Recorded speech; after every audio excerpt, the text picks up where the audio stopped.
Bonjour et bienvenue à tous. Le dossier d'aujourd'hui parlera donc du couvre-feu et de ce qui s'observe autour de cette mesure qui a pour but de réduire la contamination de la Covid-19. Et donc, pour la petite histoire, elle a commencé avec la pandémie de la Covid-19 qui a saisi le monde entier, en commençant par la Chine en décembre 2019 et pour finir en République démocratique du Congo en mars 2020. Et donc, c'est une maladie très contagieuse qui a amené les chercheurs à pouvoir réfléchir sur comment éviter la propagation de cette maladie. Et en accord avec les autorités des différents pays, ils se sont finalement décidés de pouvoir instaurer les gestes barrières qui devaient être observés.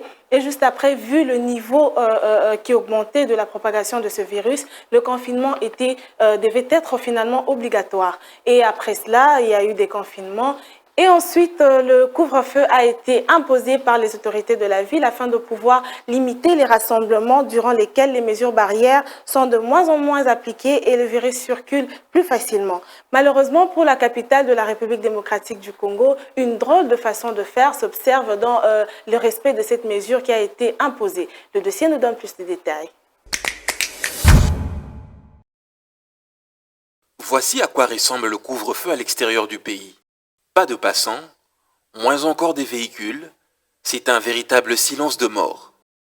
Ce couvre-feu se vit également en République démocratique du Congo, sur l'ensemble de son territoire, avec une caractéristique particulière, nous dit ce passant. Couvre-feu est comme un solo, qui est couvre-feu allé. Mais en réalité, donc comme d'habitude, on a début, c'est ceux qui vraiment 21 50 faut que fina gota mais lelo ata ba 23h ota moyo normal so moni mo barrière ceux qui ba moni moto olombi mo lo wa mukie oleki ceux qui ozana makolo o sauter nos barrières na bango keno ezango normal. Cette réalité se vit beaucoup plus à Kinshasa où cette opération d'interdiction de sortir et de toute circulation nocturne s'est complètement transformée en un véritable business selon les témoignages de certains observateurs. Barosengo mbona nzela basoda pour mike era couvre-feu bandi moi le comment barosala boy ezate yo bimiska quelque chose au pesi bon ba libérer yo continuer route na. Avec sa carte ou pas, il est plus facile d'entraver la mesure sans être inquiété par les éléments de l'ordre, en faisant un tout petit geste banal qu'il soit, mais très considérable pour vaquer librement. C'est le dérapage qu'on observe par certains hommes en uniforme qui cherchent à se faire un peu d'argent pour faciliter le couvre-feu. Où est donc partie la rigueur du départ? Qu'est-ce qui serait à la base de cette léthargie?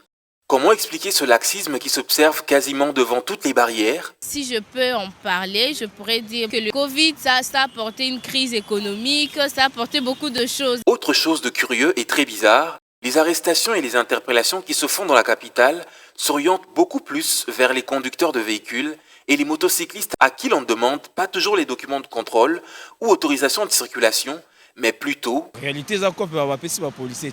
Ceux qui ont 500 par jour, donc tout le monde s'appelle 500, sauf les gars qui disent déjà, ça lui chiffre.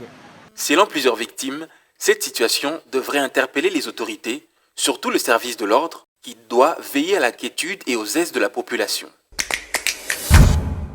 Nous l'avons tous suivi ensemble et la population espère que les choses se feront de la meilleure des manières. Merci de nous rester fidèles et retrouvons-nous prochainement.